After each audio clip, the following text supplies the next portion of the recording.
All right.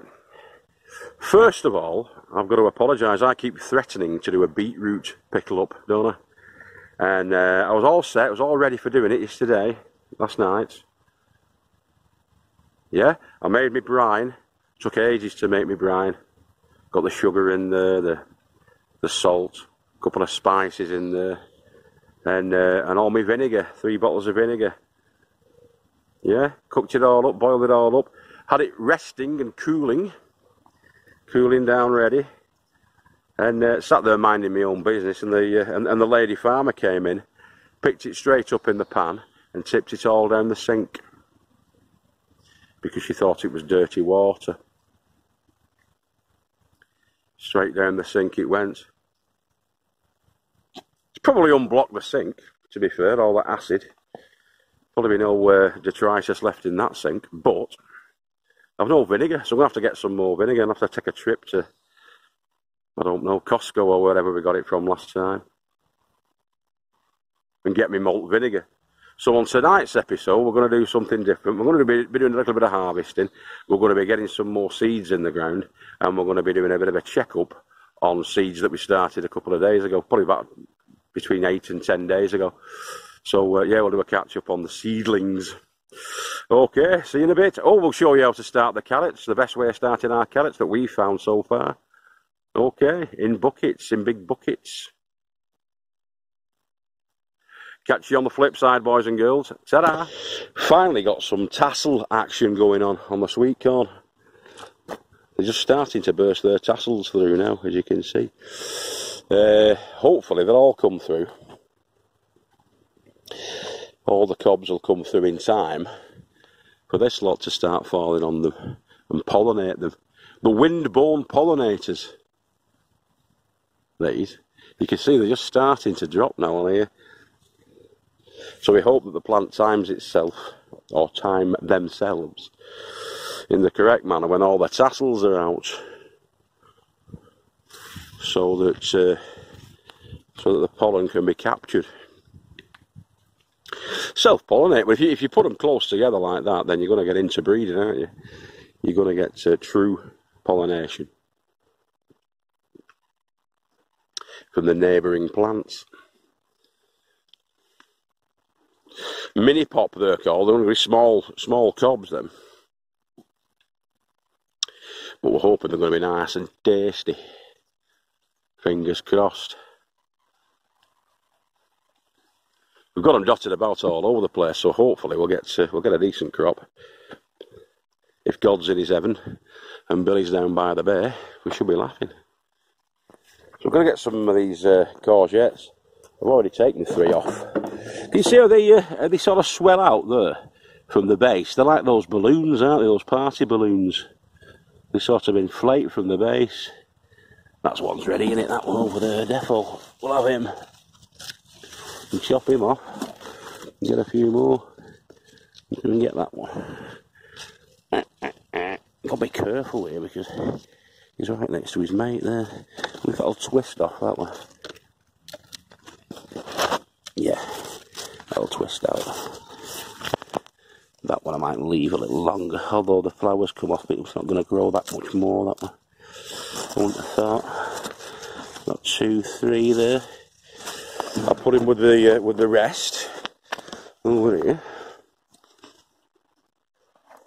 These are more like marrows, aren't they? I'm sure somebody slipped a marrow into the mix. That's looking very marrow-like to me, that. It ain't no zucchini. I tell you, that ain't no zucchini, brothers and sisters. Take that one off. You got a twist off.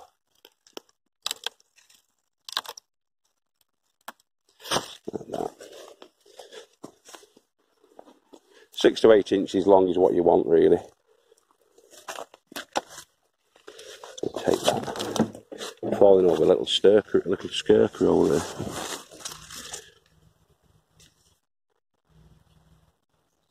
Any more? Here, there's one over there. Might leave that on. Leave a couple on. Get me secateurs. It looks like there's 3 different varieties, doesn't it, there? Well, dark green ones. Are these like a light green colour?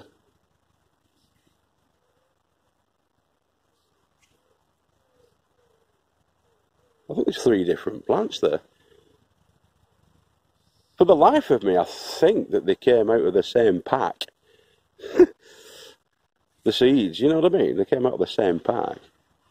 But that looks like 3 different varieties, doesn't it? And they are the same on the 3 plants as they're growing on the plants. That's the lighter green one, that's the dark green one, and that's the sort of marrowy looking one. Do you know, I bet there's 3 different seeds there, different varieties. Oh well, never mind, eh? Now, I had a few peas left, probably about 50 or 60 peas left, so I'm just going to stick them in the ground now. So, those are the peas. I've partially started to cover them over. I've just pushed them down about 3/4 of an inch under the ground. I'm just going to move some soil over the top of them and firm them down, like that. So there's a row there, and there's a row there. Excuse me. And all I'm going to do is pop that over the top, so that when hopefully the shoots pop up, they won't be instantly devoured by the pigeons. I'm just going to cover that end in some manner, but they'll be okay overnight. I'm just going to cover that end up with something, so the pigeons can't get in and eat the new shoots as they come through. So there's some more peas in. So I started off some more carrots in a big tub, and that was 10 days ago I started those carrots. Let's go and have a look and see what they're like. The actual start of the carrots you're going to see now actually. I'll show you that, and then as we come back from that you'll see how they look 10 days on. Right, so this is going to be the carrot mix, and the compost has been sieved, and all the big bits, or the majority of the big bits and lumps and bits of twig have been sieved out of that. We're going to mix in, that's about 2/3 full. We're going to mix in 1/3 of the vermiculite as I transferred it from this bucket into this bucket. So that's what we're going to do. In the bottom of the mix we're going to be putting some bloodfish and bone, which is down here, but not a great deal, just a bit of a handful of this stuff.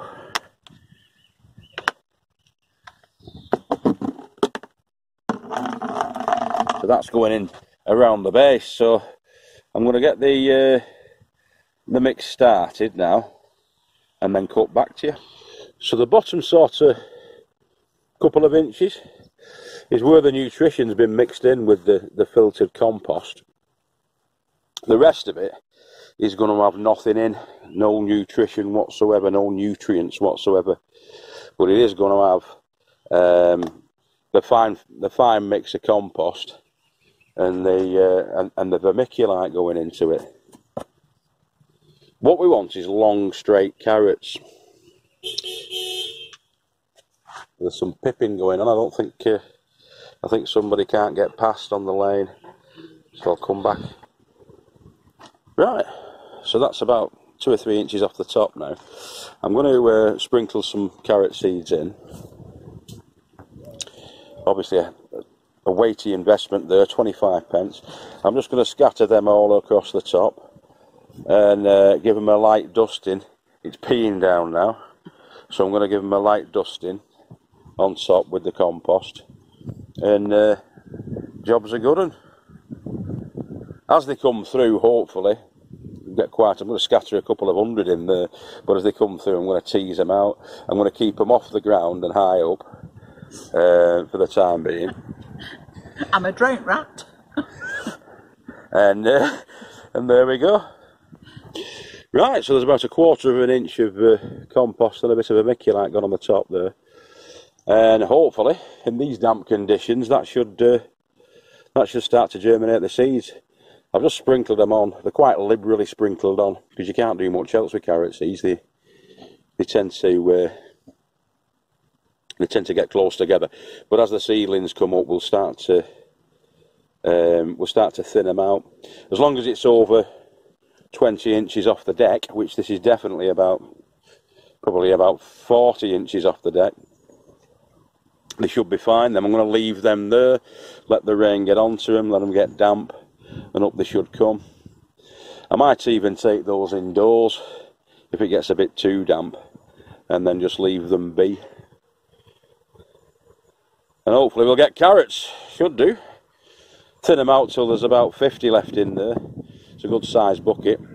As the fingerlings come through, that are about 3 or 4 inches long, we'll start plucking them out and eating them and let them thin out naturally like that, and until we're left with probably about 30 carrots left in that we'll leave on to grow, and hopefully get to about 8 or 9 inches in the bucket. It's a 16-inch deep bucket, that. So yeah, you never know. Fingers crossed. And there they are. 10 days on. As you can see, there's loads of them. Tons and tons and tons. They were little carrotlings. Carrot seedlings. Now as they get bigger, I'm going to thin them. And they should be fine in here. As you can see there, that's about 2 feet off ground level. And the carrot root fly, the female carrot root fly, laying her eggs, only actually flies up to about 20 inches above the ground. So because that's higher up, it should be fine. It should be out of the reaches, out of the clutches of the carrot fly. Now I'm going to continue to water them from the base so that the root, the tap root from the carrot, has to seek down the moisture from the bottom. I only put a small sprinkling really of feed in the bottom of that bucket, and the carrot hopefully then will travel the 14 inches down to find the food and the water and keep itself nice and straight. It's worked before for us in the smaller asda buckets, the cut flower buckets, so I don't see why it shouldn't work in there. In fact, Cooperman and Professor Darby, old McDarby's farm across the way there, have been doing that method this year, and they've had cracking results from it. In fact, their carrots are well along now. They're about a month in front of mine. So it does work. Crack on it. I'll see you later on, alright?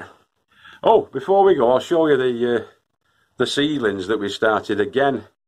I think that was 10 days ago. Was it 10 days ago? No, it wasn't even 10 days ago. It was about 8 days ago. These were started off in here. I think it was a Monday. No, it was a Tuesday night. So it's 8 days ago. Last Tuesday. These were started off. And they're firing along. Check out those bad boys. Ground cabbage there. Rainbow chard, perpetual spinach, black Tuscany kale. Red kitten, again it's another type of spinach, that one. A coloured mix of beetroot, there's 2 trays of that. Bolt-hardy beetroot, 2 trays of that. Giant winter kale, giant winter spinach. And they're coming through. Not all of them have fired, as you can tell there. Not all of them have come on. But we're not getting bad results. We're not getting a bad germination, particularly there. We'll have enough. I'm going to start some more actually. I might start some more seedlings off.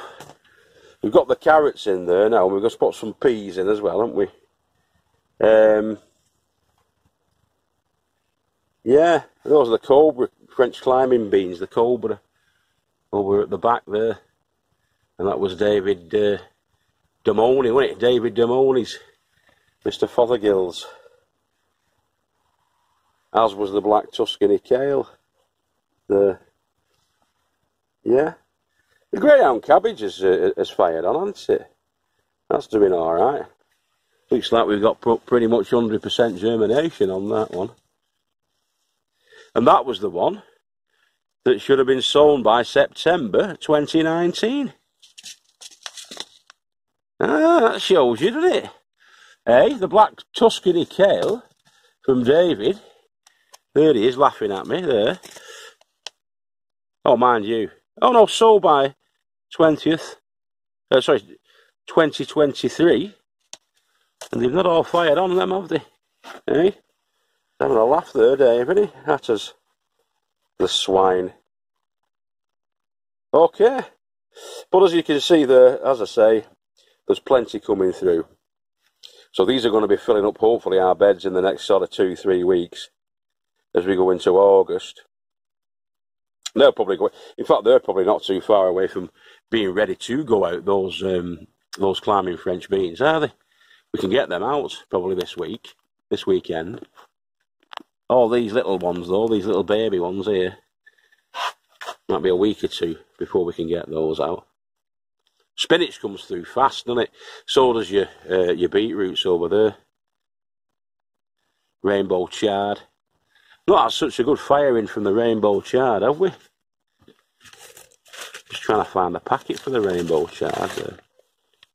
Can't see the packet for that. I think it was in date though. Still, seeds, seedlings, new plants, new growth, healthy harvests, top banana, magic armoris. Right, that's me for the evening. I'm going to get off now. Get back to the homestead. Tired today. Didn't get much sleep last night. My head was buzzing last night. For some reason, I don't know why. Right. I'll catch you later on. I hope you enjoyed our trip to the seaside yesterday. The samphire and all of that. If you haven't seen that one, check it out. It's free food. Just go down to the British coastline and there you go. Bob's your uncle. Happy days. Alright. Catch you later on. Have a good week. What's left of it. We're over the hump of it now, aren't we? Going into Thursday tomorrow. So Thursday. Might have some news this weekend. I might have a new car. I'll show you that if I get it. So, yeah, alright. Catch you later on, boys and girls. We love you all. Tatty bye. See you later.